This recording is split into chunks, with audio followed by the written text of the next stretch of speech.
번만, 제발 한 번만 더.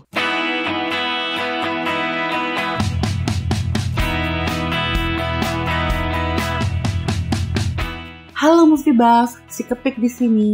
Siapa yang waktu kecil tidak suka bermain bersama teman-temannya dan hanya menyendiri saja di rumah? Si Kepik harap tidak ada ya.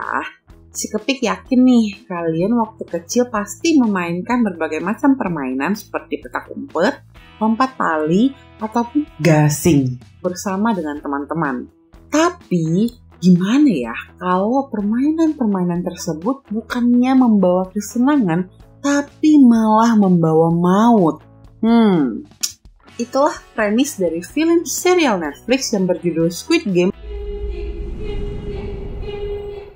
Tanpa banyak basa-basi, ayo kita mulai saja pembahasannya.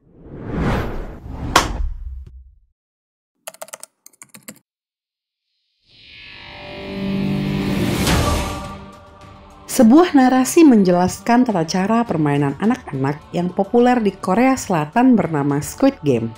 Judul dari film ini. Seorang pria parubaya bernama Gi-hun sedang asik makan sementara ibunya bekerja keras membanting tulang. Gi-hun bahkan harus diingatkan sang ibu bahwa anak perempuannya, Gayeng, hari ini berulang tahun. Si ibu menyarankan Gi-hun untuk membelikan ayam goreng kesukaan Gayeng untuk ulang tahunnya.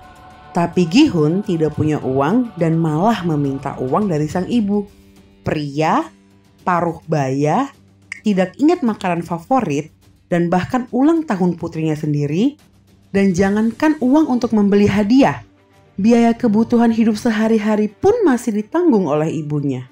Dari sini kita tahu ya bahwa Gi-hun adalah seorang pecundang. Ketika ibunya pergi bekerja, Gi-hun mencuri kartu ATM miliknya. Saat sedang menarik uang bersama temannya, ternyata si ibu sudah mengganti passwordnya dari tanggal ulang tahun Gi-hun menjadi tanggal ulang tahun Gayeng, cucunya. Si pecundang ini bahkan tidak ingat tanggal ulang tahun ibunya saat ia mencoba menebak password kartu tersebut. Gi-hun menggunakan uang tersebut untuk memasang taruhan di balap kuda. Awalnya ia kalah. Tapi kemudian ia berhasil menang setelah menggunakan tanggal ulang tahun Gayeng untuk memasang taruhan. Gi-hun menyisihkan 10.000 won dari kemenangannya untuk mentraktir wanita penjaga kantor taruhan. Ketika menelpon Gayeng untuk merayakan kemenangannya, Gi-hun dikejar oleh sekelompok penagih hutang. Saat berusaha kabur, ia bertabrakan dengan seorang wanita. Setelah memastikan wanita itu baik-baik saja, ia melanjutkan larinya. Tertangkap, Gi-hun berniat menggunakan uang kemenangannya untuk membayar hutang. Namun ternyata uang tersebut sudah dicopet oleh wanita yang ia tabrak barusan. Terdesak, Gi-hun menandatangani surat perjanjian yang menyatakan bahwa ia akan menyerahkan ginjal dan matanya pada mereka kalau ia tidak berhasil membayar hutangnya dalam waktu 1 bulan. Gi-hun kemudian memberanikan diri untuk meminjam 10.000 won dari para penagih hutang yang tentu saja permintaan itu ditolak. Gi-hun lalu meminta kembali uang 10.000 won yang ia berikan pada wanita penjaga counter. Gi-hun menggunakan uang tersebut untuk bermain mesin penangkap boneka. Setelah berulang kali gagal, ia ditolong oleh seorang bocah dan akhirnya berhasil menangkap sebuah kotak. Saat makan bersama, Gi-hun menyerahkan kotak tersebut pada Gayeng. Tanpa disangka, isi kotak tersebut ternyata bukanlah boneka, melainkan pemantik api berbentuk pistol. Pemantik ini menjadi pertanda bahwa film ini akan penuh dengan kekerasan. Gayeng adalah gadis yang pintar. Ia mengingatkan ayahnya untuk jangan menggunakan pemantik itu untuk merokok. Ia juga meminta ayahnya untuk berhati-hati saat melihat luka lebam yang disebabkan para penagih hutang tadi. Gi-hun dimarahi oleh mantan istrinya ketika telat mengantarkan Gayeng pulang.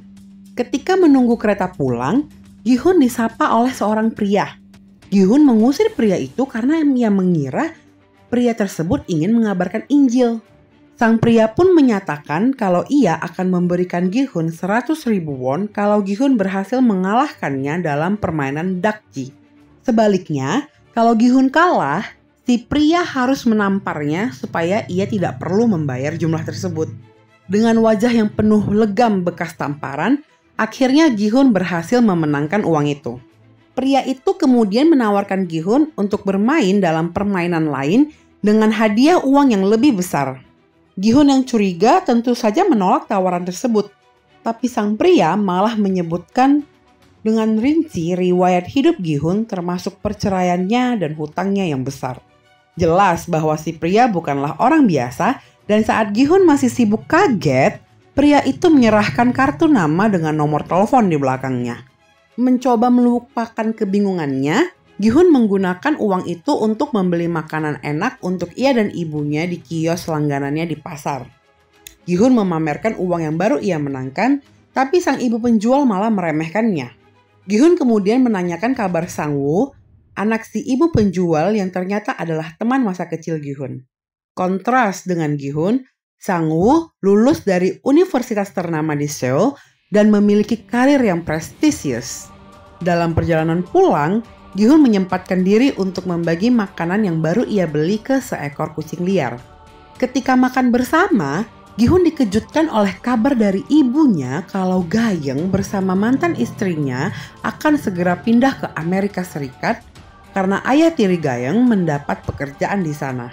Atas desakan sang ibu yang memberitahu Gi-hun bahwa ia dapat memenangkan hak asuh jika bisa membuktikan ke pengadilan kalau ia memiliki kondisi finansial yang mapan, serta fakta bahwa ia tidak ingin berpisah dengan putri kesayangannya, akhirnya Gi-hun menghubungi nomor telepon dari pria misterius tadi. Saat menunggu di tempat penjemputan, Gi-hun dihampiri oleh mobil van yang dikendarai oleh supir misterius. Saat masuk ke dalamnya, Gi-hun langsung dibius. Ketika terbangun, ia mendapati dirinya berada di sebuah ruangan besar yang penuh dengan ranjang susun bersama ratusan orang lainnya. Gi-hun bertemu dengan seorang kakek mencurigakan yang sedang menghitung jumlah orang yang ada di ruangan itu. Gi-hun menunjukkan pada si kakek kalau di dinding atas terpampang jumlah orang yang ada di ruangan itu. Ternyata kakek itu mendapat nomor urut pertama, sedangkan Gi-hun mendapat nomor urut terakhir. Gi-hun mendapati kalau si kakek menderita demensia akibat tumor otak yang dideritanya. Demensia adalah kondisi di mana penderitanya sering tiba-tiba lupa ingatan. Di tengah ruangan, seorang preman sedang berkelahi dengan seorang wanita yang ternyata adalah pencopet yang tadi. Pencopet ini adalah pelarian dari Korea Utara yang dulunya merupakan anak buah si preman. Tapi kabur karena sang preman adalah sosok yang manipulatif dan sekarang dia menjadi pencopet yang mandiri. Gi-hun ingin mengkonfrontasi pencopet itu, tapi ia dihalangi oleh si preman yang belum puas berurusan dengan sang pencopet. Saat pergelutan di antara ketiga yang sudah tidak terelakkan, masuklah segerombolan serdadu dengan seragam yang unik. Dalam upacara penyambutan, pimpinan serdadu menjelaskan bahwa para peserta akan memainkan 6 permainan dalam kurun waktu 6 hari. Mereka yang berhasil menyelesaikan seluruh permainan akan mendapat hadiah uang yang menggiurkan. Handphone dan dompet yang diambil dari mereka akan dikembalikan setelah permainan berakhir. Para serdadu memakai topeng untuk menjamin keadilan dan kerahasiaan. Dan terlepas dari metode yang barbar, semua peserta yang ada di ruangan ini terjebak dalam hutang yang besar dan permainan ini adalah satu-satunya kesempatan terakhir mereka untuk melunasi hutang tersebut. Mereka berada di sini atas dasar kemauan mereka sendiri dan tanpa paksaan sedikit pun.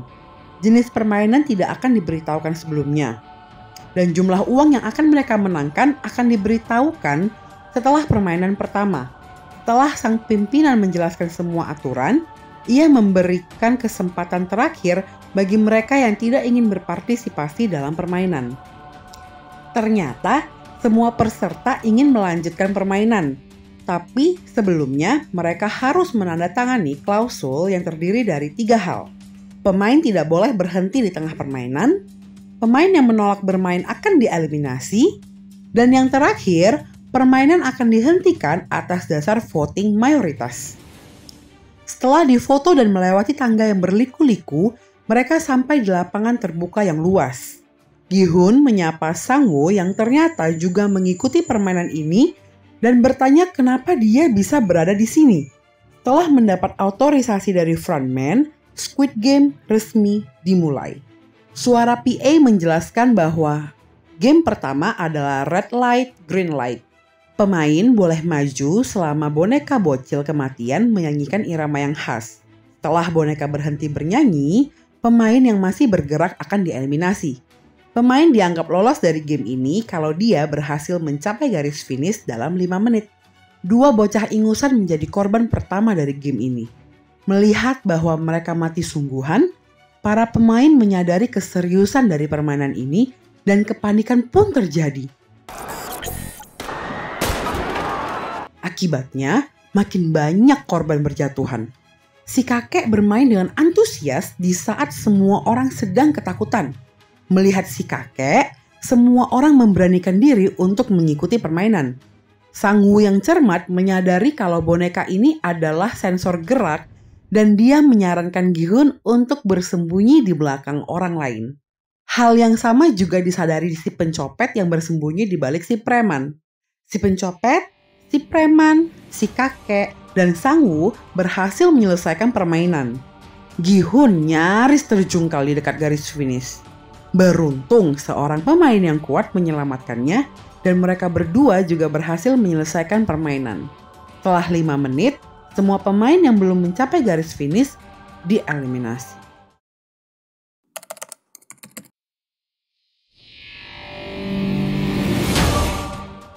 Ketika para pemain sedang beristirahat, pimpinan Serdadu mengucapkan selamat untuk mereka yang berhasil melewati game pertama dan memberitahu kalau jumlah peserta yang masih bertahan adalah dari segini menjadi segini. Seorang wanita oportunis memohon pada para Serdadu untuk membebaskannya dari permainan ini. Dan segera para pemain lain pun memohon hal yang sama. Sang pimpinan mengatakan kalau mereka tidak berniat menagih hutang atau mencelakakan. Para pemain tereliminasi karena mereka tidak mampu mengikuti aturan permainan. Saat protes semakin keras, si pimpinan mengingatkan kembali klausul pertama dan kedua dari kontrak yang sudah mereka tanda tangani. Tapi Sang-woo yang pintar mengingatkan mereka tentang klausul ketiga. Sang pimpinan terpaksa menerima argumen Sang-woo dan mengadakan voting, tapi sebelumnya ia memberitahu kalau jumlah hadiah yang akan diraih pemenang permainan ini adalah 100 juta won per pemain yang sudah tereliminasi. Maka berarti hadiah yang sudah terkumpul sekarang adalah... silakan hitung sendiri ya. Dan kalau mereka berhenti sekarang, uang tersebut akan diberikan pada keluarga korban. Opini pun terpecah. Yang mempunyai akal sehat ingin menghentikan permainan. Tapi ada juga kubu yang ingin permainan dilanjutkan. Kubu terakhir terdiri dari orang-orang yang kehidupannya di luar sana sama parahnya atau bahkan lebih parah dari tempat ini. Paling tidak, di sini mereka mempunyai harapan untuk menang. Sang kakek menjadi penentu voting dan ternyata dia memilih menghentikan permainan. Sang pimpinan menyatakan permainan resmi berakhir. Tapi sekarang orang-orang yang memvoting untuk melanjutkan permainan malah melakukan protes agar permainan diteruskan. Tapi hasil voting sudah final. Walau demikian, si pimpinan menyampaikan kalau permainan akan diteruskan lagi kalau mayoritas peserta yang tersisa ingin kembali melanjutkan permainan. Gi-hun dilempar ke jalan bersama si pencopet. Si pencopet mengerjai Gi-hun sehingga ia bisa bebas tanpa harus mengembalikan uang Gi-hun. Sang-woo berakhir bersama si Kuat. Saat dibuka, handphone Sang-woo penuh dengan tagihan hutang dan panggilan pengadu. Ia meminjamkan handphonenya pada si Kuat yang merupakan orang asing dan tidak punya uang. Ia juga memberikannya makanan dan uang untuk membeli tiket bus pulang. Gi-hun melaporkan pengalamannya ke kantor polisi, tapi polisi tidak mempercayai ceritanya yang terkesan mengada-ngada. Dia menelpon nomor itu kembali, tapi nomor itu sudah tidak aktif. Seorang polisi mengamati kartu bisnis Squid Game yang dibawa Gi-hun. Sang-woo tidak berani menemui ibunya. Saat ngobrol dengan Gi-hun, ia menjelaskan kalau tidak hanya memiliki hutang yang sangat besar, tapi ia sudah menjadikan semua milik ibunya sebagai jaminan, termasuk rumah dan kiosnya. Gi-hun dikejutkan oleh kabar bahwa ibunya masuk UGD rumah sakit karena komplikasi diabetes yang ternyata telah lama dideritanya. Dokter menyatakan kalau kaki sang ibu kemungkinan harus diamputasi. Dalam dunia medis, kondisi ini disebut dengan gangren diabetik. Tapi si ibu malah kabur dari rumah sakit. Saat dihadang oleh Gi-hun, ia menjelaskan kalau ia harus mencari uang untuk kebutuhan hidup mereka berdua. Lagi pula, biaya rumah sakit sangat mahal.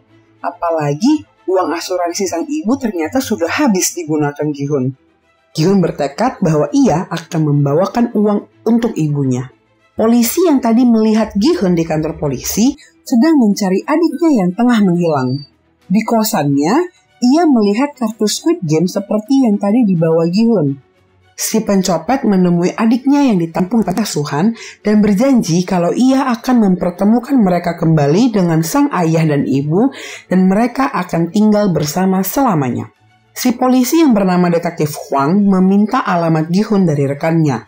Si kuat yang bernama Ali menagih gaji untuk 6 bulan yang belum dibayar oleh bosnya. Si bos enggan membayar walaupun sedang membawa segepok uang. Ali terus memaksa dan saat mereka bertikai, tangan si bos terjepit mesin dan Ali membawa lari uang yang dibawa bosnya. Si pencopet menagih agen yang mengurus penduduk Korea Utara yang ingin kabur ke Korea Selatan karena belum berhasil mengeluarkan orang tuanya dari Korea Utara walau ia sudah membayar jasa mereka. Si agen mengatakan kalau si pencopet harus membayar lagi 40 juta won. Si pencopet berjanji untuk segera membawa uang tersebut sambil mengancam si agen agar jangan menipunya lagi. Ibu Sang-woo yang sedang melayani pelanggan sambil membanggakan anaknya, tiba-tiba kedatangan 2 polisi yang ingin menahan Sang-woo atas tuduhan berbagai macam kejahatan finansial. Sang-woo yang putus asa, tiba-tiba mendapat tawaran untuk bermain Squid Game lagi. Gi-hun berniat meminjam uang dari temannya untuk membantu ibunya. Tapi temannya menolak permintaan tersebut karena dia sendiri juga sedang mengalami kesulitan finansial. Istri temannya malah secara halus mengusir Gi-hun. Gi-hun tanpa sengaja bertemu dengan si kakek di minimarket dan ia mengajak Gi-hun untuk ikut dengannya bermain kembali di Squid Game. Ia berargumen bahwa toh ia akan meninggal juga akibat penyakit yang dideritanya. Paling tidak di situ ia berkesempatan untuk memenangkan sesuatu. Sang kakek membenarkan ucapan pimpinan serdadu kalau di luar sini ternyata keadaan tidak lebih baik. Malah justru lebih buruk. Si preman yang bernama Doksu memerintahkan tangan kanannya menyiapkan anak buah dan senjata untuk menyerbu markas Squid Game untuk merampok hadiah uang supaya ia dapat membayar hutang-hutangnya. Tapi si tangan kanan malah mengkhianatinya. Maka ia menghabisi nyawa tangan kanannya lalu kabur. Gagal meminjam uang dari temannya, Gi-hun mencoba meminjam uang dari mantan istrinya. Tapi ia menolak membantu karena ia sendiri dan keluarganya juga sedang mengalami kesulitan keuangan. Suami sang mantan istri beserta anak-anaknya pulang saat Gi-hun masih di dalam rumahnya. Ia memberi Gi-hun seamplop uang, tapi ia meminta Gi-hun agar tidak menemui Gayang dan keluarganya lagi. Gi-hun memukul sang suami dan mengembalikan uang pemberiannya sambil berkata kalau uang tidak menyelesaikan segala masalah. Saat pulang, Gi-hun dihampiri detektif Hwang yang menanyakan pernyataannya tadi di kantor polisi. Tapi, Gi-hun menyangkal dan mengubah pernyataannya. Hwang memohon pada Gi-hun untuk membantunya karena adiknya sedang hilang dan ia juga memiliki kartu yang sama dengan Gi-hun. Gi-hun mengatakan kalau saat ini ia sedang memiliki permasalahannya sendiri. Gi-hun kembali menerima tawaran untuk bermain Squid Game. Gi-hun, Sang-woo, Doksu, si pencopet, si kakek, dan Ali kembali bermain Squid Game. Detektif Hwang membuntuti mobil serdadu Squid Game yang mengantar Gi-hun ke area permainan. Si pencopet tidak tertidur saat dibius karena ia menahan nafas.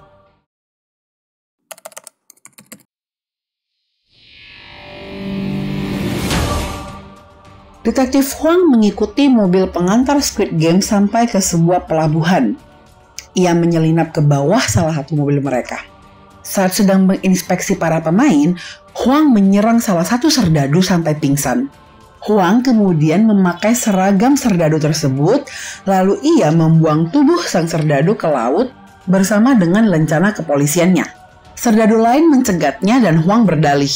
Sang serdadu mengingatkannya kalau serdadu tidak boleh berbicara tanpa izin atasannya. Para serdadu menyimpan barang-barang para pemain dan mengganti pakaian mereka dengan seragam permainan. Si pencopet yang tidak tertidur menyelinapkan sebuah pisau dalam bajunya. Si kakek dibangunkan oleh Gi-hun.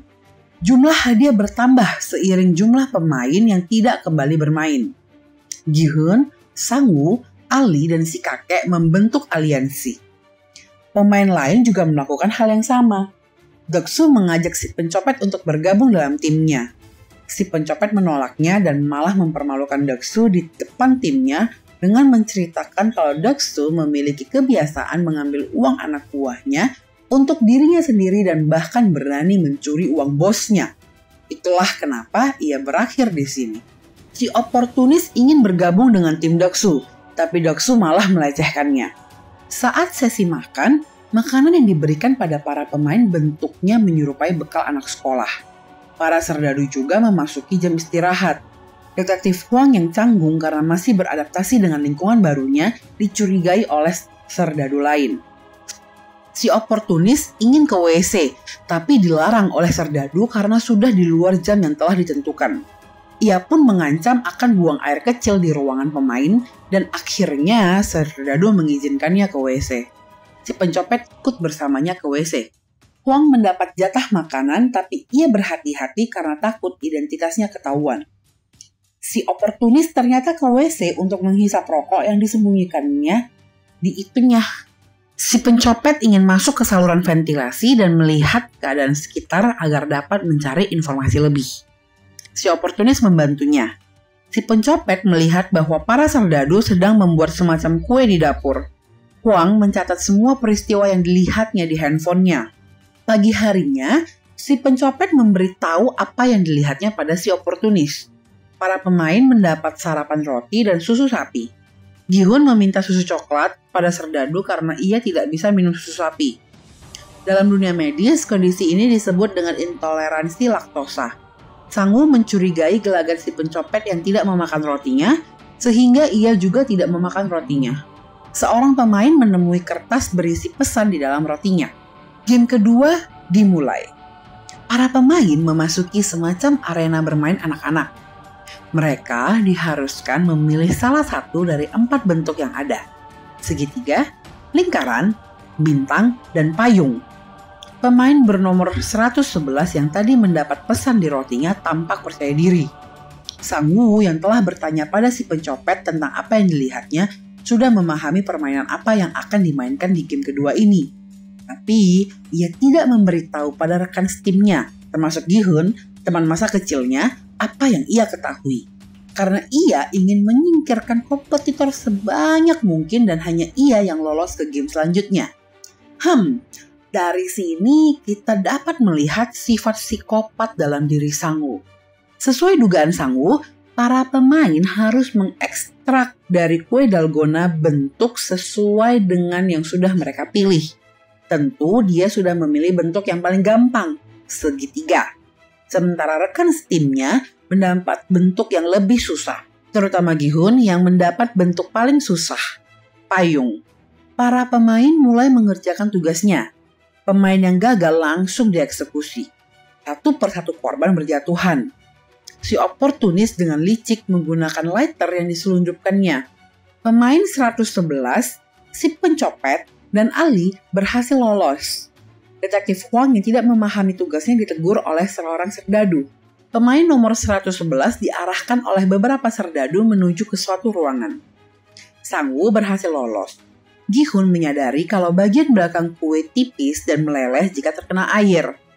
Maka ia mulai menjilati kue tersebut. Si oportunis berhasil lolos dengan curang. Ia memberikan lighter miliknya kepada Deok-soo yang tampak kesulitan. Para pemain yang tersisa mengikuti trik Gi-hun yang tampak asik menjelati kuenya. Doksu dan si kakek berhasil lolos. Gi-hun akhirnya berhasil lolos di detik terakhir. Pemain nomor 119 gagal menyelesaikan tugasnya. Saat hendak dieksekusi, ia menyerang eksekutornya dan menyandra seorang serdadu sembari protes kenapa ada pemain yang mendapat bentuk mudah dan ada yang mendapat bentuk susah. Setelah melihat pemain yang gagal lainnya dieksekusi, ia menyuruh serdadu yang ia sandra untuk membuka topengnya. Setelah melihat bahwa serdadu tersebut ternyata masih muda, ia pun bunuh diri. Frontman datang dan langsung mengeksekusi serdadu yang telah membuka topengnya, karena haram hukumnya bagi seorang serdadu untuk kelihatan wajah aslinya.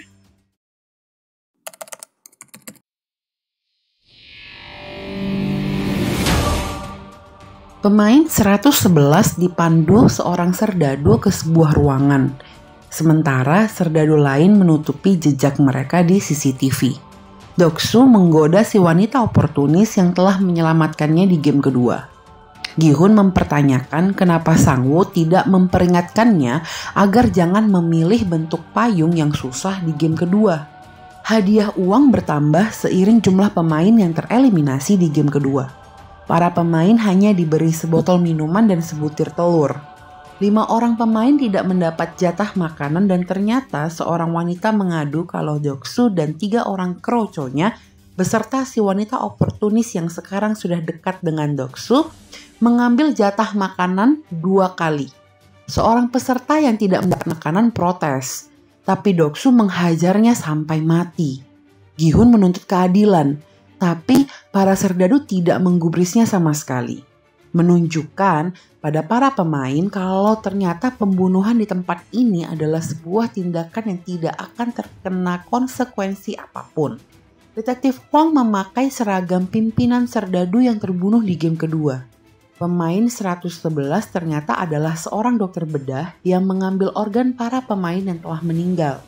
Sang-woo yang menyadari bahwa para pemain bebas untuk saling membunuh memiliki firasat kalau akan ada sesuatu yang buruk terjadi malam itu, dan ia menyuruh rekan setimnya untuk saling berjaga-jaga. Pemain 111 terlibat dengan beberapa oknum serdadu dalam perdagangan gelap organ manusia. Sebagai imbalannya, ia mendapat tips dan bocoran untuk dapat terus bertahan di permainan ini. Serdadu memberitahunya kalau malam ini akan ada perkelahian besar-besaran dan ia disarankan untuk bergabung dengan tim terkuat. Ia segera mencoba bergabung dengan tim Doksu. Awalnya mereka menolaknya, tapi kemudian ia memberitahu Doksu kalau ia tahu apa game selanjutnya. Para serdadu bersiap di posisi masing-masing dan benar saja pertumpahan darah besar-besaran pun terjadi. Dalam kondisi kelaparan, tubuh akan memproduksi hormon adrenalin dan kortisol yang mendorong perilaku agresif. Itulah kenapa dalam kondisi kelaparan yang ekstrim, orang bisa nekat melakukan kekerasan atau tindakan kriminal lainnya demi mendapat makanan dan bertahan hidup. Doksu membunuh wanita yang tadi mencoba mengadukannya. Ia juga mencoba membunuh si pencopet, tapi ia berhasil bertahan. Sang pencopet bergabung dengan tim Gi-hun. Saat dipojokkan oleh tim Doksu, Ali menyelamatkan mereka. Permainan dihentikan saat si kakek menangis histeris. Para serdadu masuk dan mengambil alih keadaan. Detektif Hwang bertanya kepada Gi-hun apakah ada yang bernama Hwang In-ho di tempat itu. Gi-hun bingung dan menjawab kalau mereka tidak mengetahui nama satu dengan yang lainnya. Saat keadaan sudah tenang, anggota tim Gi-hun mulai saling memperkenalkan diri. Si pencopet bernama Sae-byok. Sang dokter mengobati luka Doksu. Doksu ngobrol dengan wanita oportunis di toilet. Si oportunis menagih kesetiaan dari Doksu. Saat sedang mencatat, Hwang mendapat pesan kode Morse lewat suara batuk yang isinya adalah nomor 29. Game ketiga pun dimulai. Para pemain dipersilakan membentuk tim yang masing-masing terdiri dari 10 orang. Doksu yang sudah tahu game apa yang akan dimainkan menyuruh timnya untuk mencari anggota pria yang kuat. Sang-woo dengan kalkulasinya meminta timnya mencari anggota pria. Sae-byok malah mengajak seorang wanita yang sedang menyendiri karena wanita itu mengingatkannya akan dirinya yang hidup dalam keterasingan. Doksu mentampakkan si oportunis yang bernama Minyo karena ia tidak akan berguna di game ini.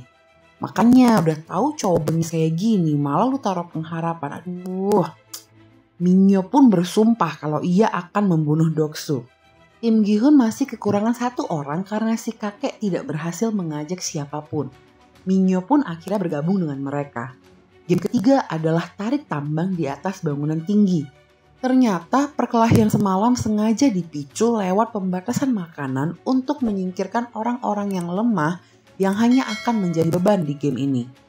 Tim Doksu menjadi yang pertama bermain di game ini dan mereka dengan mudah mengalahkan lawan mereka. Tim yang kalah akan jatuh menuju ke kematian mereka. Sekarang saatnya tim Gi-hun bertanding. Mereka mendapati bahwa anggota tim lawan mereka semuanya adalah pria yang kuat.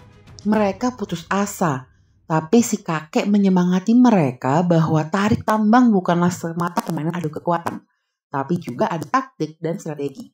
Awalnya mereka unggul berkat strategi dari si kakek.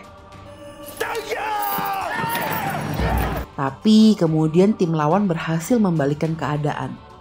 Beruntung Sang-woo mempunyai taktik di detik-detik terakhir yang berhasil membuat mereka keluar sebagai pemenang.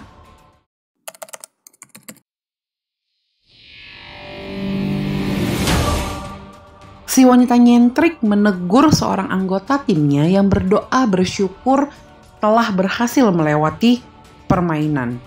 Menurut si nyentrik, yang menyelamatkan mereka adalah si kakek dan Sang-woo, bukan Tuhan. Untuk lebih ironis lagi, si orang yang berdoa justru telah membunuh tim lawannya dengan mengalahkan mereka. Minyo bersikap rasis pada Ali. Sang-woo mengatakan kalau semua orang di tim itu setara. Mereka khawatir kalau malam itu akan terjadi perkelahian lagi. Sang pendoa malah menyarankan mereka untuk membunuh lawan yang paling lemah. Tampaknya permainan ini membuat setiap orang menunjukkan sifat aslinya. Gi-hun menyarankan mereka untuk membuat barikade. Doksu mencoba mengintimidasi Gi-hun, tapi Gi-hun malah membalasnya dengan mengatakan kalau yang terkuat justru akan semakin berpotensi untuk dikhianati. Malam hampir tiba dan Sang-woo menyarankan mereka bergilir untuk jaga malam berdua-berdua. Karena jika hanya satu orang, ada kemungkinan orang itu akan mengkhianati mereka. Sang-woo dan Ali menjadi yang pertama berjaga. Hwang menyamar menjadi salah satu serdadu yang terlibat perdagangan organ gelap. Terjadi konflik antara si dokter dengan serdadu organ gelap. Gi-hun melihat flashback akan sebuah kejadian di masa lalu. Ternyata ia menjadi pengangguran bukan karena ia adalah seorang pecundang, tapi karena pemecatan tidak adil di tempat dulu ia bekerja. Gi-hun mengurus si kakek yang tiba-tiba mengalami demam. Hwang hampir saja kehilangan kontrol dan menyerang salah seorang serdadu organ gelap yang ia kira telah membunuh kakaknya. Hwang bersama seorang serdadu yang hampir ia serang itu membawa organ ke kapal pengangkut. Dalam perjalanan, Hwang hampir saja mengaktifkan sebuah bom. Si serdadu pun menjelaskan kalau bom itu ada untuk meledakkan tempat ini dalam keadaan darurat. Tentunya setelah para VIP melarikan diri lewat lorong rahasia yang sedang mereka lewati sekarang. Hwang bertanya siapa yang dimaksud dengan para VIP dan sang serdadu pun enggan menjawabnya. Akhirnya si serdadu yang sedari tadi curiga pada Hwang karena terlalu banyak bertanya, menodong Hwang dengan pisau dan memintanya membuka topengnya. Melihat pria di balik topeng ternyata bukanlah rekan yang ia kenal, ia hendak menghabisi nyawa Hwang. Tapi Hwang membalikkan keadaan dan mengancam sang serdadu dengan pistolnya. Saat menginterogasi lebih lanjut, ternyata pemain yang ia bunuh bukanlah kakaknya, karena pemain itu adalah seorang perempuan. Serdadu memohon nyawanya dengan mengatakan pada Hwang kalau ada daftar pemain lengkap dengan biodatanya yang tersimpan di ruang pemimpin dan dia akan membantu Hwang mencarinya. Tapi Hwang akhirnya tetap membunuh serdadu itu. Di saat bersamaan, si dokter mengamuk karena para serdadu tidak tahu game apa yang akan dimainkan selanjutnya. Sang dokter takut ia akan dibunuh tim Doksu kalau ia tidak bisa memberitahu mereka bocoran game berikutnya. Panik, ia pun menyandra seorang serdadu dan menuntut mereka mencari tahu apa game selanjutnya. Serdadu yang ia sandra melawan dan akhirnya si dokter membunuhnya. Ia lalu lari, takut dibunuh oleh serdadu yang satunya lagi. Si serdadu berhasil memojokkannya dan ia memberitahu sang dokter bahwa di tempat itu nyawa serdadu tidak lebih berharga dari nyawa para pemain. Saat hendak membunuh si dokter, frontman datang dan menghentikannya. Frontman memberitahu mereka bahwa yang menjadi masalah bukanlah apa yang mereka lakukan dengan tubuh atau organ para pemain. Tapi prinsip dari seluruh permainan ini adalah kesetaraan. Para pemain mendapat perilaku yang tidak adil di luar sana dan permainan ini ingin memberikan mereka kesempatan terakhir untuk bertarung dengan adil. Dan prinsip itu telah dilanggar oleh para oknum serdadu dengan memberikan sang dokter kesempatan lebih untuk menang. Setelah menjelaskan hal itu, dia pun membunuh mereka berdua. Mencoba membongkar tuntas sindikat perdagangan organ yang terjadi di arenanya, frontman menelusuri setiap tempat. Setelah menemukan mayat serdadu yang tadi ditembak Huang, ia yakin bahwa masih ada satu orang yang belum ditemukan, yaitu Huang. Ruangan serdadu diperiksa dan didapati bahwa kamar nomor 29 yang ditempatin Huang kosong. Frontman memerintahkan para serdadu untuk mencari serdadu nomor 29 sampai ketemu. Sidak pun dilakukan di ruang pemain, dan si kakek didapati masih sakit dan bahkan mengompol. Sementara itu, Huang menelusuri arena sampai ke ruang frontman dan masih belum mendapati berkas-berkas yang disebutkan serdadu yang tadi ia bunuh. Ia menemukan ruang bawah tanah rahasia yang penuh dengan berkas para pemain dari Squid Game yang terdahulu sampai yang sekarang. Huang mendapati bahwa kakaknya, In-ho, adalah pemenang dari Squid Game tahun 2015, yang berarti kemungkinan besar kakaknya masih hidup.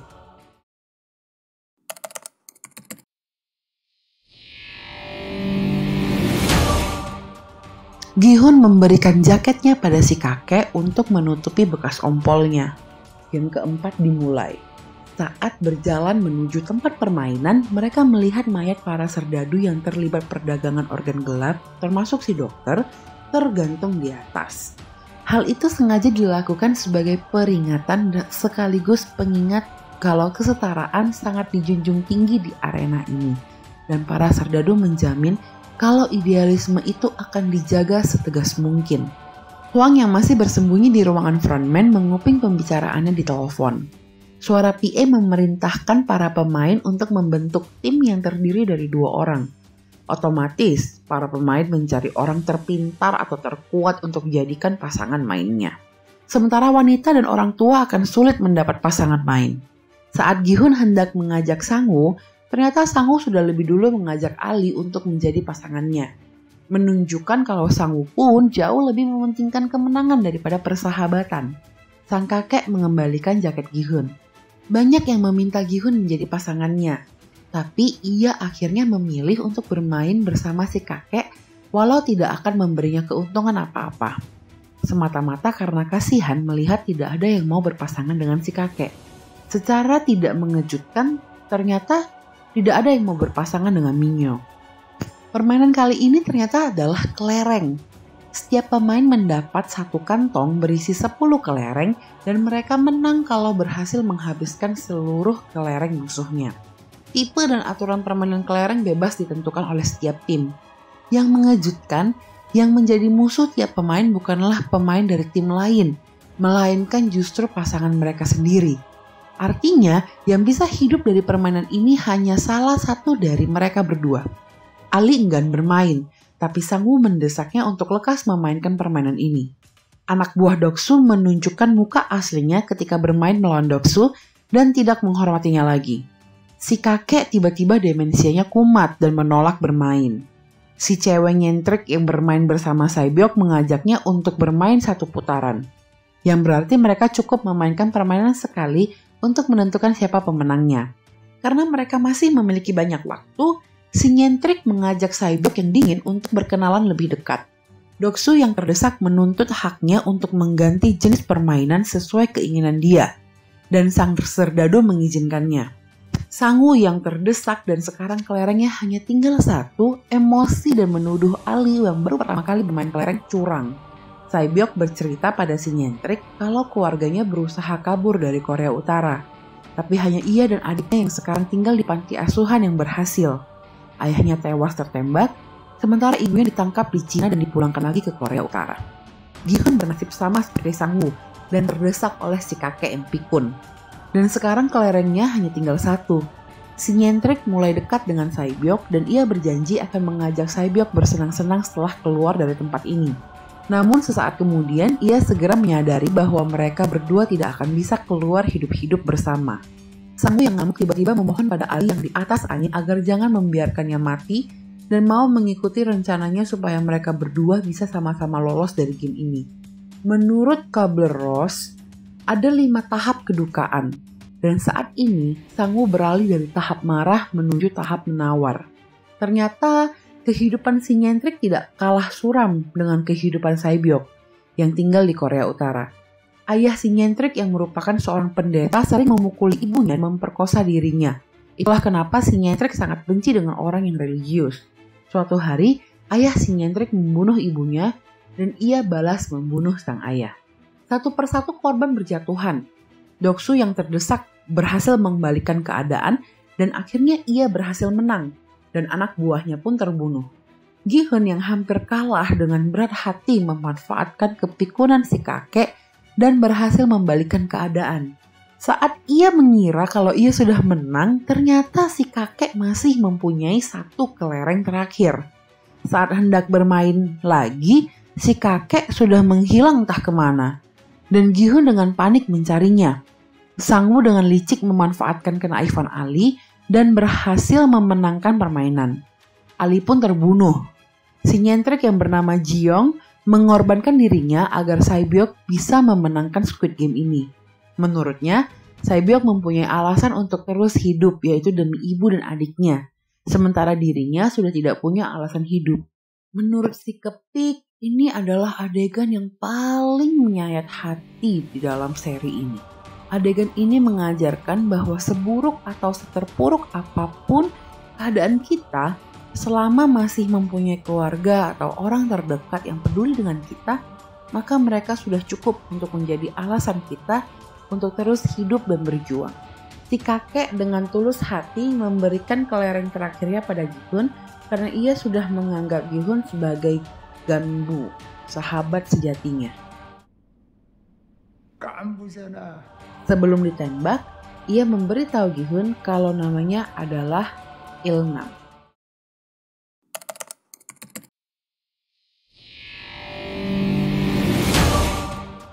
Frontman menyuruh para serdadu untuk segera menemukan serdadu nomor 29 karena para VIP akan segera datang. Para pemain yang masih bertahan hidup kembali ke ruangan dan menemukan kalau Minyo ternyata masih hidup. Karena aturan yang mengatakan kalau pemain yang tertinggal karena jumlah yang tidak seimbang tidak adil kalau harus dieliminasi. Frontman ternyata sadar kalau detektif Hwang masih ada di sekitar situ karena posisi Hwang meletakkan gagang telepon berbeda dengan Frontman dan tipe peluru yang digunakan Hwang untuk membunuh serdadu adalah yang biasa digunakan polisi Korea. Saat sedang mencari Hwang, tiba-tiba anak buah Frontman melaporkan kalau mereka menemukan mayat. Sae-byeok dan Gi-hun masih sedih karena mereka telah kehilangan sahabat mereka di game keempat. Tapi, kesedihan mereka tidak sebanding dengan seorang suami yang berpasangan dengan istrinya sendiri di game keempat. Di mayat serdadu yang dilempar Hwang ke laut, Frontman menemukan kartu identitas Hwang. Sang suami yang depresi berat memohon pada para pemain untuk voting menghentikan permainan. Tapi, Sang-woo mengingatkannya kalau berhenti sekarang semua jerih payah dan pengorbanan mereka akan sia-sia. Frontman memberitahu tuan rumah misterius yang memakai topeng kalau para tamu VIP sudah datang. Frontman menyambut para VIP yang juga mengenakan topeng dan memberitahu kalau tuan rumah sedang sibuk dan tidak bisa menyambut mereka. Tapi Frontman meyakinkan mereka kalau semuanya under control. Hwang ternyata masih bersembunyi di sana dan menguping pembicaraan mereka. Ternyata permainan Squid Game ini dijadikan ajang taruhan oleh para VIP. Salah satu VIP yang kita sebut saja namanya si Cabul, kesal karena sang suami yang mana ia mempertaruhkan jumlah uang yang sangat besar kepadanya, mencoba untuk bunuh diri. Hwang menyamar menjadi salah satu pelayan VIP. Sang suami ternyata sudah bunuh diri. Game kelima pun dimulai. Si Cabul menggoda Hwang, tapi Hwang tidak mengacuhkan. Para pemain yang tersisa 16 orang diminta memilih rompi yang sudah dinomori dari angka 1 sampai 16. Suara PA menjelaskan kalau nomor itu adalah urutan mereka bermain. Kebanyakan pemain langsung memilih nomor tengah karena itu adalah posisi yang paling aman. Urutan awal sangat riskan karena mereka tidak tahu permainan apa yang akan dimainkan. Tetapi, urutan terakhir juga berbahaya. Karena di game Red Light Green Light, pemain di urutan belakang kebanyakan meninggal karena kehabisan waktu. Gi-hun yang terlalu lama berpikir akhirnya hanya dihadapkan pada dua pilihan. Nomor 1 atau 16. Awalnya ia hendak memilih nomor 1, tapi dia berbaik hati memberikan nomor itu kepada pemain lain. Di game ini, para pemain harus melewati sebuah jembatan yang terdiri dari 18 pijakan untuk menyeberang dengan selamat. Tiap pijakan terdiri dari 2 jenis kaca yang harus para pemain pilih. Jenis pertama adalah kaca keras yang dapat menahan beban 2 pemain. Sementara jenis satunya lagi adalah kaca lunak yang akan pecah bahkan jika hanya diinjak oleh satu pemain saja. Salah memilih dan pemain-pemain ini akan jatuh ke kematian mereka. Pemain rompi nomor 1 menyadari kalau dia telah memilih nomor yang salah. Si cabul memaksa Hwang untuk menemaninya. Game dimulai dan batas waktu permainan adalah 16 menit. Si rompi nomor 1 takut untuk melangkah dan Doksu mengancam akan mendorongnya kalau dia tidak segera melangkah. Ia pun akhirnya jatuh di pijakan kedua. Si cabul terus menggoda Hwang. Satu persatu korban berjatuhan. Para pemain berhasil mencapai pijakan ke-8 dan mereka mulai memakai taktik dorong-mendorong dengan mengorbankan pemain lain untuk dapat terus maju. Di sini, si religius pun terbunuh. Gi-hun melamun dan bingung harus memijak kaca yang mana ya. Beruntung, Sae-byok membantunya dan menyuruhnya untuk fokus. Hwang mengajak si cabul ke ruang VIP untuk berduaan. Doksu berada di posisi paling depan dan ia menolak untuk maju. Berduaan, si cabul membuka topeng Hwang dan menyuruh Hwang untuk memuaskannya.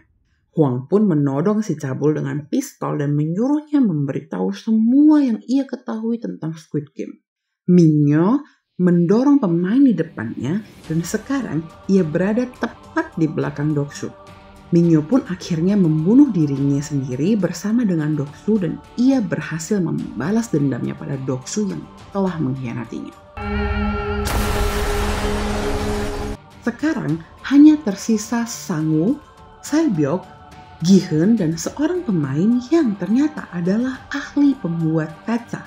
Si ahli kaca ini mampu membedakan mana kaca yang keras dan mana kaca yang lunak berdasarkan pantulan cahaya dan ia pun memimpin Gi-hun dan kawan-kawan melangkah maju dengan percaya diri sampai ke pijakan terakhir.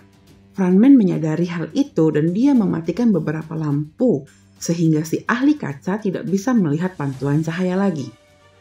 Si ahli kaca pun mencoba cara lain lewat suara dan Gi-hun memberikan kelereng pemberian kakek Ilnam untuk digunakan si ahli kaca. Tapi ia tetap tidak bisa membedakan jenis kacanya. Akhirnya Sang-woo pun mendorongnya. Gi-hun dan Sae-byok terkejut sekali melihat hal ini. Mereka bertiga berhasil lolos dari permainan ini dan tiba-tiba seluruh kaca yang tersisa meledak dan pecahannya pun melukai mereka.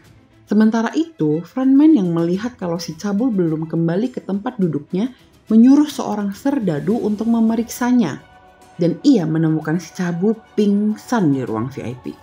Frontman pun segera memerintahkan serdadu untuk menangkap si pelayan VIP yang ternyata adalah Hwang. Mereka mendapati kalau ia sudah kabur menggunakan salah satu peralatan menyelam.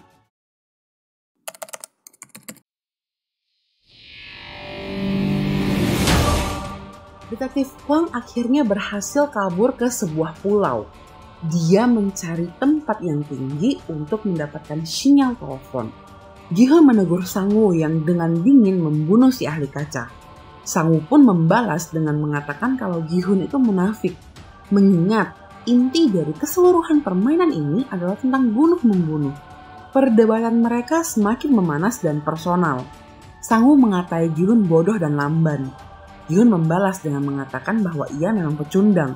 Tapi Sang-woo dengan segala prestasi dan kepintarannya akhirnya berada di tempat ini juga, sama seperti Gi-hun. Serdadu datang dan mengatakan kalau mereka bertiga akan mendapat hadiah spesial karena berhasil melewati 5 game. Tapi sebelumnya mereka harus berganti pakaian dulu. Sae-byok ternyata terluka parah karena perutnya tertusuk pecahan kaca. Frontman dan serdadunya berhasil menemukan jejak Hwang. Hwang yang menyadari kalau serdadu frontman sudah berada di pulau yang sama dengannya segera menelepon rekannya dan meminta mengirimkan bala bantuan ke lokasi di mana Hwang berada. Para serdadu menyiapkan jamuan makan malam yang mewah untuk mereka bertiga. Serdadu mengatakan kalau jamuan itu adalah hadiah untuk mereka bertiga karena telah berhasil mencapai babak final. Sang-woo dan Gi-hun makan dengan lahap. Sae-byok tampak tidak bisa menikmati hidangan yang disajikan. Pendarahan akibat luka serius seperti yang dialami Sae-byok dapat menyebabkan kondisi syok. Dalam kondisi ini, aliran darah akan diprioritaskan ke organ vital seperti otak dan jantung, dan tidak ke usus. Sehingga, korban tidak akan merasa kelaparan walaupun ia sebenarnya sedang butuh kalori. Posisi Hwang berhasil diketahui para serdadu dan mereka mengejarnya sampai ke pinggir tebing. Hwang meminta mereka menyerah karena ia sudah memanggil bala bantuan. Frontman mengatakan kalau sinyal di tempat itu sangat sulit sehingga pesan yang dikirim Hwang tidak akan sampai. Frontman dengan kecerdikannya pun bahkan berhasil mengetahui kalau pistol Hwang hanya menyisakan 1 peluru. Terdesak, Hwang pun menembak Frontman. Ternyata sosok di balik topeng Frontman adalah In-ho, kakak Hwang yang selama ini ia cari-cari. In-ho meminta Hwang menyerah, tapi Hwang menolak. In-ho pun akhirnya terpaksa menembak Hwang. Para pemain ditinggalkan pisau yang tadi digunakan untuk makan. Gi-hun menghampiri Sae-byok yang terkulai lemas. Ia mengajak Sae-byok untuk berkoalisi mengalahkan Sang-woo. Mereka saling menceritakan akan digunakan untuk apa uang itu kalau mereka berhasil menang. Gi-hun bercerita kalau uang itu akan ia baktikan kepada ibu dan anaknya Gayem. Sae-byok juga bercerita kalau itu akan ia persembahkan untuk membangun rumah bagi ibu dan adiknya sehingga mereka bisa tinggal bersama.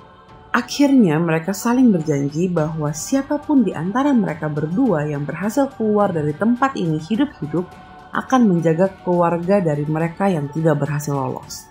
Gi-hun melihat Sang-woo tertidur dan ia berniat untuk memanfaatkan kesempatan itu untuk membunuhnya. Tapi Sae-byok melarangnya karena bagi Sae-byok, Gi-hun bukanlah tipe orang seperti itu. Tiba-tiba Sae-byok pingsan dan Gi-hun akhirnya mengetahui luka parah yang selama ini disembunyikannya. Gi-hun yang panik memanggil serdadu untuk meminta pertolongan.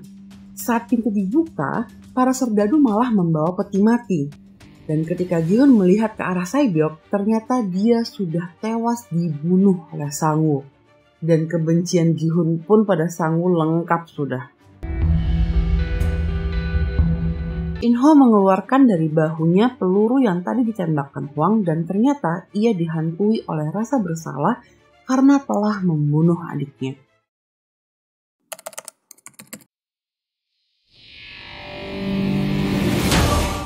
Game penentuan dimulai.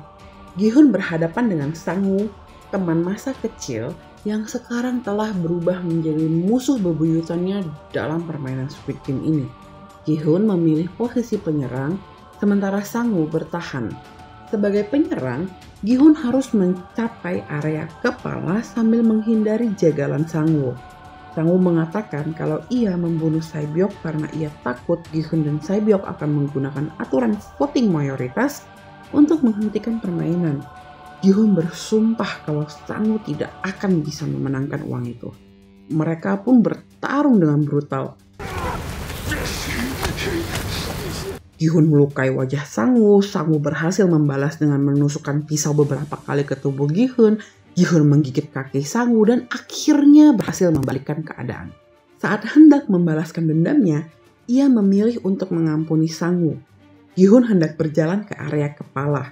Semua keringat dan darah yang sudah ia korbankan akan terbayar oleh kemenangan dan hadiah uang yang sudah ada di depan mata. Tapi ia menyadari bahwa dengan melakukannya, Sang-woo akan dieksekusi. Nurani Gi-hun berbicara dan akhirnya ia malah memilih menggunakan hak voting mayoritas untuk menyelesaikan permainan. Gi-hun mengajak Sang-woo untuk ikut voting demi menyelamatkan nyawanya sendiri. Tetapi Sang-woo malah memilih untuk bunuh diri. Di nafas terakhirnya, Sang-woo berpesan kepada Gi-hun agar menjaga ibunya. In-ho menyelamati Gi-hun atas kemenangannya. Gi-hun bertanya siapa dia dan apa tujuan dari semua permainan ini. In-ho membandingkan para pemain dengan kuda di pacuan kuda. Gi-hun pun dibius dan akhirnya dilempar ke pinggir jalan. Saat tersadar, ia mendapati di mulutnya ada kartu ATM. Ketika memeriksanya dengan memasukkan angka 0456, nomor punggung Gi-hun di Squid Game sebagai kode PIN, ternyata saldo di rekening itu sebesar 45,6 miliar won. Tetapi Gi-hun hanya menarik uang sebesar 10.000 won. Gi-hun berjalan linglung melewati pasar. Ia disapa dan diberi makanan oleh ibu Sang-woo yang di awal cerita tampak jutek, tapi ternyata adalah sosok yang ramah. Gi-hun berniat membayarnya dengan 10.000 won yang baru ia tarik, tapi ibu Sang-woo menolaknya. Ketika ia menanyakan Gi-hun tentang keberadaan Sang-woo, Gi-hun tidak tahu harus menjawab apa. Gi-hun pulang dan mendapati ibunya tergeletak di lantai. Ketika mencoba membangunkannya, ternyata sang ibu sudah meninggal. Sungguh ironis. Di akhir perjuangannya, Gi-hun memperoleh hadiah uang, tapi ia kehilangan teman-teman barunya di arena Squid Game. Teman lamanya Sang-woo dan bahkan juga ibunya. Pada akhirnya, Gi-hun memperoleh, tetapi sekaligus juga kehilangan segalanya. Scene pun beralih ke setahun kemudian. Dengan penampilan yang kumal dan tidak terurus, Gi-hun datang menemui seorang manajer bank. Saat manajer menanyakan kepada Gi-hun apakah ia berniat memindahkan rekeningnya ke jenis tabungan VIP, tapi Gi-hun menunjukkan kalau ia tidak peduli dengan semua itu. Dan ia malah meminjam 10.000 won dari si manajer. Ia menggunakan uang itu untuk membeli bunga. Ternyata di bunga itu tersemat kartu Squid Game yang sudah amat ia kenal. Di kartu itu tercantum waktu dan alamat sebuah undangan pertemuan yang tertanda dari ganbunya. Gi-hun memenuhi undangan itu dan benar saja, ia menjumpai ganbunya, kakek Il-nam, terhubung dengan unit life support. Gi-hun bingung sekaligus marah menuntut penjelasan dari Il-nam yang ternyata adalah tuan rumah dari Squid Game. Dan sekarang ia sedang sekarat akibat tumor otak yang dideritanya. Il-nam menjelaskan kalau ia adalah bankir sukses yang bosan dengan semua uang yang ia miliki. Ia bersama klien-kliennya akhirnya menciptakan Squid Game sebagai hiburan. Ia ikut bermain karena ia ingin kembali merasakan sensasi bermain seperti ketika masih anak-anak. Sensasi yang tak akan ia rasakan kalau hanya menjadi penonton. Dan ia membantu Gi-hun bertahan hidup sampai akhir permainan sebagai tanda terima kasihnya pada Gi-hun yang telah bermain bersamanya dan membantunya merasakan sensasi itu. Il-nam membuat taruhan dengan Gi-hun. Kalau seorang tunawisma yang duduk di tepi jalan dan tampaknya akan mati kedinginan tidak mendapat pertolongan sampai waktu menunjukkan tepat pukul 12 di malam Natal itu, maka Il-nam menang dan Gi-hun bersedia mengembalikan semua uang yang telah dimenangkannya dari Squid Game. Tapi kalau ada seorang yang menolongnya, maka Gi-hun menang dan Il-nam berjanji akan memberitahu Gi-hun semua yang ia ketahui tentang Squid Game. Ternyata Gi-hun menang. Tapi sayangnya, Il-nam meninggal dan ia tetap tidak mengetahui apapun tentang Squid Game. Gi-hun pergi ke salon untuk merapihkan penampilannya dan ia mengecat rambutnya dengan warna merah terang. Sebuah tribute untuk Jung Ho-yeon, artis pemeran Sae-byok yang terkenal akan rambut merahnya. Gi-hun menjemput adik Sae-byok, Cheol, di panti asuhan dan mengantarnya untuk tinggal bersama ibu Sang-woo. Tentunya tidak lupa Gi-hun meninggalkan sekoper penuh berisi uang untuk biaya hidup mereka. Setelah memenuhi janjinya pada Sae-byok dan Sang-woo, Gi-hun berencana menemui satu-satunya tujuan hidupnya yang masih tersisa, Ga-young, anaknya yang sekarang sudah tinggal di Amerika Serikat. Di stasiun kereta, ia menjumpai pria pemain Dakji yang pertama kali mengajaknya bermain Squid Game. For your information nih ya, pria ini adalah Gong Yoo, aktor Korea Selatan Dan kemunculannya di stasiun kereta adalah tribute untuk perannya sebagai Sok-woo di film terkenal Train to Busan. Gi-hun gagal mengejarnya, tapi ia berhasil mengambil kartu nama Squid Game dari pria yang diajaknya bermain. Gi-hun menghubungi nomor telepon Squid Game dan ia membatalkan kepergiannya ke Amerika. Ia bertekad akan membongkar sindikat Squid Game sampai ke akar-akarnya.